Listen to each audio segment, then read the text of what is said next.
Hello दोस्तों, नमस्कार। RKS study centre भिलवा में आपका स्वागत है। आज हम लोग बात करेंगे all exam objective physics BSEB और CBSE। मतलब कहने का है कि CBSE और BSEB दोनों बोर्ड का, ठीक है। इसमें केवल आपको हिंदी मीडियम ही मिलेगा, बट इसका जो बैनर बनाए थे उसमें टाइम हम CBSE का भी लिखे थे, तो CBSE का भी क्वेश्चन डाल सकते थे, ठीक है।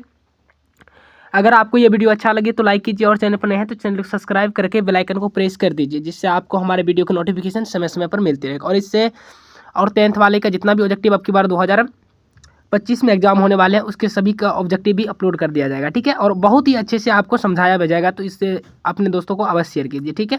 तो देखिए, आपका पहला प्रश्न की बात करें तो आपका पहला प्रश्न है कि फिजिक्स कौन से शब्द से लिया गया है। तो आपको पता ही होगा कि फिजिक्स जो लिया गया है वो कौन सा शब्द से लिया गया है। जब आप पढ़े होंगे तो आपको पता होगा। ये फ्यूसिस से लिया गया था क्या, या फुरेल से, या केवट, या जलाल से। मतलब कहने का, देखिए, ये शब्द कोई शब्द हो ही नहीं सकता। यदि हम बात करें तो फुरेल, केवट, जलाल, ये कोई शब्द ही नहीं है, ठीक है। बट आपका जो यहाँ पे फ्यूसिस है, ये ग्रीक शब्द है, तो इसको हम क्या करेंगे, ये आपका जो है राइट आंसर हो जाएगा, ठीक है। एक मिनट, आपका राइट आंसर क्या हो जाएगा, फ्यूसिस। फिजिक्स कौन शब्द से लिया गया है, तो फ्यूसिस। और फ्यूसिस का अर्थ होता है प्रकृति, जिसमें आपको नेचुरल विज्ञान के बारे में पढ़ना होता है, मतलब प्राकृतिक विज्ञान के बारे में आपको पढ़ना होता है, ठीक है। चलिए, इस प्रकार से हम क्या करेंगे, दूसरे क्वेश्चन को सॉल्व करेंगे। अब आपके पास है अगला क्वेश्चन। आपके पास है, भौतिक राशि में केवल क्या होता है। यदि बात करें तो देखिए, भौतिक राशि में जो होता है ना, मात्रक। और यदि बात करें तो ऐसी quantity, the quantity which can be measure. मतलब कहने का है कि ऐसी राशि जिसे मापा जा सके। यदि आपको मापने के लिए दे दिए, या मान लीजिए कि आपके मापने के लिए दे दिए 15, क्या आप माप सकते हैं। इसके साथ आपको क्या चाहिए, केजी चाहिए। तो मतलब कहने का, यदि हम बात करें तो हमारी भौतिक राशि जो होते हैं ना, भौतिक राशि, उसमें दो चीज़ों की आवश्यकता होती है। एक तो पहला मैग्नीट्यूड, जिसको परिमाण बोलते हैं, आप कितना लेना चाह रहे हैं, मतलब 5 kg, 6 kg, 7 kg, और उसके साथ साथ यूनिट। मतलब कहने का, मात्रक और परिमाण दोनों। तो आप देखिए, आपका ऑप्शन जो है A एंड B दोनों है, तो हम क्या करेंगे, आंसर आपका क्या हो जाएगा, C नंबर हो जाएगा। ऐसा नहीं कि आप दोनों में टिक मार दीजिए, नहीं, आपका आंसर गलत हो सकता है। तो आप क्या कीजिएगा, C नंबर में मारिएगा क्वेश्चन, ठीक है। चलिए, अगला क्वेश्चन की बात कर लेते हैं, आपको अच्छे से समझ में आया होगा। तीसरा प्रश्न आपके पास है, मात्रक कितने प्रकार के होते हैं। तो आपको पढ़ाए होंगे, जहाँ भी आप पढ़ रहे होंगे तो वहाँ पे आपको पढ़ाए होंगे कि मात्रक कितने प्रकार के होते हैं। तो मात्रक हमारे पास 3 प्रकार के होते हैं, ठीक है। पहला मात्रक क्या होता है, मूल मात्रक, व्युत्पन्न मात्रक और सहायक मात्रक, ठीक है। तो आपका राइट आंसर क्या हो जाएगा, B नंबर आपका राइट आंसर हो जाएगा, ठीक है। उसके बाद अगला प्रश्न की बात करेंगे, चौथा क्वेश्चन की। तो चौथा प्रश्न आपके पास है कि आधारी मात्रक इनमें से कौन है। आपको यदि पढ़े होंगे तो आपको बताया गया होगा कि आधारी मात्रक किसे कहते हैं, ठीक है। तो आधारी मात्रक जो है, मूल मात्रक को ही क्या कहते हैं, आधारी मात्रक, ठीक है। जो हमारे पास कितने हैं, 7 है। याद रखिएगा, क्वेश्चन आ सकता है आपके पास कि मूल मात्रकों की संख्या कितनी है। तो आपका राइट आंसर इसमें क्या हो जाएगा, 4 का A नंबर, ठीक है। तो आप 4 का A नंबर को सिलेक्ट कर दीजिएगा। इस प्रकार से आप आसानी से क्वेश्चन को सॉल्व कर सकते हैं। उसके बाद आपके पास पाँचवा प्रश्न है। पाँचवा प्रश्न है, द्रव्यमान का ऐसा मात्रक क्या होता है। अब मतलब कहने का कि यदि मान लीजिए किसी चीज़ का यदि बात करें, देखिए, एक होता है भार, एक होता है मास। यदि किसी वस्तु की मास की बात करें तो वो उसका ऐसा मात्रक क्या होगा। तो हम मास, जैसे मान लीजिए हम जाते हैं आलू प्याज कुछ भी खरीदने जाते हैं, तो आप क्या करते हैं, मास को केजी में मापते हैं। किसकी में, केजी में। तो इस प्रकार से आपका द्रव्यमान का ऐसा मात्रक की बात करें तो ये आपका क्या हो जाएगा, केजी। और द्रव्यमान क्या है, एक मूल मात्रक है, याद रखिएगा, ठीक है। तो उसके बाद अगला प्रश्न की बात करेंगे, इंटरनेशनल सिस्टम इनमें से कौन है। देखिए, इंटरनेशनल सिस्टम या SI सिस्टम की बात करें, SI सिस्टम की बात करें तो ये सिस्टम ऑफ इंटरनेशनल ही होता है, और इसको हम लिखे हैं इंटरनेशनल सिस्टम। इनमें से कौन है, यहाँ पे देखिए एक S गलती से लिखा गया है, तो आप इसको नज़रअंदाज कर दीजिएगा, ठीक है। कोई प्रकार की दिक्कत नहीं होनी चाहिए इसमें। और ये रखिएगा, आपके पास है कि इंटरनेशनल सिस्टम इनमें से कौन है। तो देखिए, SI सिस्टम ही कोई इंटरनेशनल सिस्टम कहते हैं, जिसको 1900 यदि बात करें तो 1971 में इसको क्या किया गया था, तो प्रसिद्ध कर दिया गया था कि आप सभी देश के लिए, ठीक है। इसके बाद यदि हम FPS की फुल फॉर्म की बात करें तो फुट पाउंड सेकंड प्रणाली होता है, और CGS की सेंटीमीटर ग्राम सेकंड प्रणाली होता है, ठीक है। और MKS के संशोधित रूप ही इंटरनेशनल सिस्टम है, ठीक है, जो कि अंतर्राष्ट्रीय स्तर पे चल रहा है, ठीक है। अगला क्वेश्चन की बात करेंगे, आपके पास सातवां प्रश्न है, एक इलेक्ट्रॉन का मास कितना होता है। यदि बात करें तो ये आपको याद रखने वाला है। तो इसका जो मास होता है, एक इलेक्ट्रॉन बराबर 9.1 गुना, देखिए यहाँ पे ऑप्शन में ए में जो आपका आंसर है 9.1 गुने 10⁻³ kg, ठीक है। तो ये आपका जो है राइट आंसर हो जाएगा, ठीक है। एक इलेक्ट्रॉन का जो मास होता है, द्रव्यमान होता है। यदि आपको इंग्लिश में समझ में नहीं आ रहा मास क्या होता है, तो मास को ही द्रव्यमान बोलते हैं हिंदी में बाबू, ठीक है। अगला प्रश्न की बात कर लेते हैं।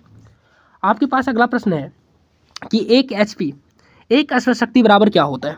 तो आपको पता ही होगा कितना होता है। तो आप यहाँ पे 745 वाट है, 740, 748, इनमें से कोई नहीं।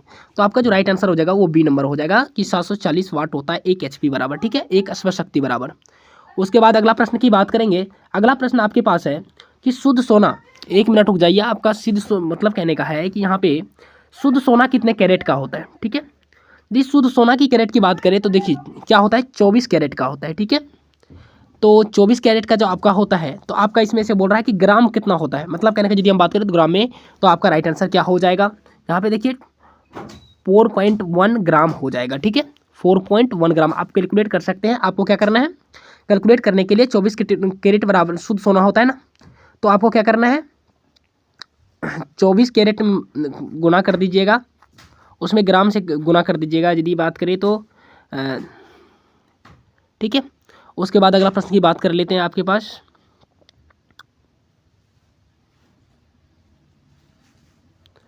अगला प्रश्न आपके पास है 11वां प्रश्न है। 1 मिनट रुक जाइए, 10वां प्रश्न कहाँ गया, कोई बात नहीं, चलिए 10वां प्रश्न नहीं आया तो कोई बात नहीं, अगला प्रश्न की बात कर लेते हैं 11 की। यहाँ पे बोल रहा है कि एसआई मात्रक में कितने आधारी मात्रक हैं। एसआई मात्रक आपको पता है ना कि एसआई मात्रक जो हमारे पास होते हैं, जैसे लंबाई, द्रव्यमान, समय, ताप, ज्योति तीव्रता, विद्युत धारा, पदार्थ का द्रव्यमान, ये जितने भी है सब हमारे एसआई मात्रक, इस सभी के निकाल होता है, ठीक है। और जितने भी, जैसे मान लीजिए कि हमारे पास बल का एसआई मात्रक क्या होता है, तो एसआई मात्रक में कितने आधारी मात्रक है, हम अभी आपको बोल रहे थे कि मूल मात्रक जो हमारे पास होते हैं, मूल मात्रक, उसी को हम क्या बोलते हैं, आधारी मात्रक बोलते हैं। क्या पता है आपको मूल मात्रक के बारे में? आप चलिए उसके बाद हम बात करेंगे एसआई मात्रक में कितने आधारी मात्रक। देखिए हमारे पास जो मूल मात्रक होते हैं उसे क्या बोलते हैं, एसआई मात्रक बोलते हैं। क्या पता है आपको? तो मूल मात्रक हमारे पास 7 है। क्या क्या है? 7। तो हम यहीं बात करेंगे तो हमारा क्या हो जाएगा, राइट आंसर डी हो जाएगा, ठीक है, जो कि ऑप्शन डी में है 7। चलिए अगला क्वेश्चन की बात कर लेते हैं। आपके पास 12वां क्वेश्चन है कि उष्मा का एसआई मात्रक क्या होता है। उष्मा को मतलब कहने का कि उष्मा का मापते किस चीज़ में है। यदि मान लीजिए किसी चीज़ में उष्मा है, कितने क्या उसमें किस चीज़ में मापेंगे तो हम उसको जूल में मापते हैं, ठीक है। उष्मा का एसआई मात्रक जूल होता है, ठीक है। उसके बाद हम अगला प्रश्न की बात करेंगे, 13वां प्रश्न की, ठीक है। ज्योति तीव्रता का एसआई आधारी एसआई मात्रक क्या है। देखिए सबसे पहले तो ज्योति तीव्रता एक आधारी मात्रक है, मतलब कहने का एक मूल मात्रक है, और मूल मात्रक को ही क्या बोला जाता है, मूल मात्रक को ही बोला जाता है आधारी मात्रक। मतलब कहने के यदि इंग्लिश में बात करें तो इसको बेसिक सिस्टम बोला जाता है। क्या बोला जाता है? बेसिक सिस्टम, ठीक है। यदि बात करें ज्योति तीव्रता को मापा जाता है कंडेला में, किसमें मापा जाता है, तो ऑप्शन ए आपका राइट आंसर हो जाएगा, ठीक है। उसके बाद हम अगला प्रश्न की बात करेंगे जो कि आपके स्क्रीन पे है, 14वां प्रश्न है, ठीक है। इनमें से कौन आधारी राशि नहीं है। देखिए आधारी राशि यदि बात करें तो आपके पास 7 है। यदि आपको 7 आधारी राशि पता है तो आप क्या कर सकते हैं, उसमें से चूज कर सकते हैं। तो लंबाई, द्रव्यमान, समय, ताप, ज्योति तीव्रता, विद्युत धारा। देखिए यहाँ पे द्रव्यमान भी हमारा एक ऐसा ही मात्रक मतलब आधारी मात्रक है, समय भी और विद्युत धारा भी। तो हमारा वेग जो है ना, वेग यहाँ पे राइट आंसर हो जाएगा, ठीक है। तो वेग हमारा क्या हो जाएगा, राइट आंसर हो जाएगा, क्योंकि ये एक आधारी राशि नहीं है, ठीक है। अगला प्रश्न की बात करेंगे आपके पास 15वां प्रश्न की। मापन मुख्य रूप से एक प्रक्रिया है, मतलब मापन जो करते हैं आप क्या गणना करने के लिए, गिनने के लिए करते हैं, नहीं बदलने के लिए, किसी चीज़ को चेंज करने के लिए करते हैं, नहीं करते। मुख्य रूप से एक प्रक्रिया है, मतलब मापन जो करते हैं आप क्या गणना करने के लिए, गिनने के लिए करते हैं, नहीं बदलने के लिए, किसी चीज़ को चेंज करने के लिए करते हैं, नहीं करते। क्या आप अंतर स्पष्ट करने के लिए करते हैं? नहीं, आप करते हैं केवल तुलना करने के लिए। किसके लिए? तुलना करने के लिए, कि आप किसी चीज़ को कंपेयर कर रहे हैं कि कितना उससे ज़्यादा है या कम है, ठीक है। तो इस प्रकार से हम आप 15वां क्वेश्चन को सॉल्व कर लेंगे, ठीक है। उसके बाद हम 16वां क्वेश्चन की सॉल्व करेंगे कि आपका 1 kg बराबर क्या होता है। मतलब कहने की यदि बात करें तो 1 kg बराबर कितना ग्राम होता है, ठीक है। यहाँ पर देखिए ग्राम भी है, केजी भी है, तो आपको ध्यान में रखना है कि इसमें से ऑप्शन कौन सा होगा वो ध्यान में रखना है। देखिए 1 kg बराबर है 10 kg नहीं, 9 kg नहीं। उसके बाद 1000 ग्राम, हाँ बाबू हाँ, 1000 ग्राम बराबर भी तो होता है 1 kg। क्या पता है आपको? जब आप दुकान पे जाते हो, दुकान पे सामान लाते हो, वहाँ से पता चल जाता है। आपके घर पे आते हो, नहीं बता पाते हो तो आप पिटाई खाते हो, ठीक है। चलिए अगला प्रश्न की बात कर लेते हैं। आपके पास 17वां प्रश्न है, ठीक है। तो 7 यहाँ पे है 17वां क्वेश्चन में 1 कैलोरी बराबर होता है, तो मतलब कहने का कि 1 कैलोरी ऊर्जा का मान कितना होता है, तो आपके पास होता है 4.18 जूल, ठीक है। अभी देखिए ये कितना होता है, 4.18 जूल, ठीक है। तो ये आपको याद रखना, बहुत ही बेहतरीन क्वेश्चन है, सभी एग्जाम में पूछे जाते हैं, ठीक है। उसके बाद यदि हम 18वां प्रश्न की बात करें तो निम्न में से कौन सदिश नहीं है। सदिश बताए थे ना, जिसमें परिमाण के साथ साथ दिशा का भी ज्ञान हो, मतलब कहने का मैग्नीट्यूड विथ डायरेक्शन बोथ, यदि नहीं हो तो वो सदिश नहीं होता है, ठीक है। तो विस्थापन आपका एक सदिश राशि है, त्वरण भी आपका एक सदिश राशि है और भार भी आपका सदिश राशि है। भार जब आप करते हो तो कैलकुलेट तो उस डायरेक्शन में लगना, यदि नीचे करते हो तो ऊपर लगता है, डायरेक्शन लगता है त्वरण। मगर चाल एक अदिश राशि है, scalar quantity. This is a scalar quantity, speed is a scalar quantity. ठीक है, आपको अच्छे से समझ में आया होगा कि चाल एक अदिश राशि है। ठीक है, चलिए अगला प्रश्न की बात कर लेते हैं, 19वां प्रश्न की। क्या बोल रहा है कि विस्थापन की दर क्या होता है? आपको बताए थे ना कि विस्थापन की दर जो होता है ना, the rate of change of velocity, नहीं एक्सेलरेशन हो जाएगा ना, तो यहाँ पे क्या ऐसे बोल सकते हैं कि the covered by the displacement of the body तो इज कॉल्ड यूनिट टाइम। तो उसमें जो एक मतलब कहने का यदि बात करें तो एक सेकंड में जितना टाइम में वो विस्थापन जो होता है ना, विस्थापन को कवर करता है, उसे क्या बोलते हैं? तो वेग बोलते हैं। क्या बोलते हैं? वेग बोलते हैं। ऐसे बोल सकते हैं कि विस्थापन बटे समय, displacement by time, displacement upon time. ठीक है, तो अगला प्रश्न की बात करेंगे। आपको ये समझ में आया होगा कि विस्थापन की दर क्या कहलाता है? वेग कहलाता है। ठीक है, अगला, सदिश का परिमाण कभी नहीं होता।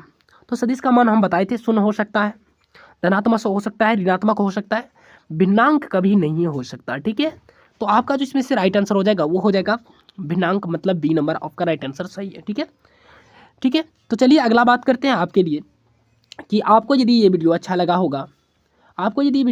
होगा, तो धन्यवाद।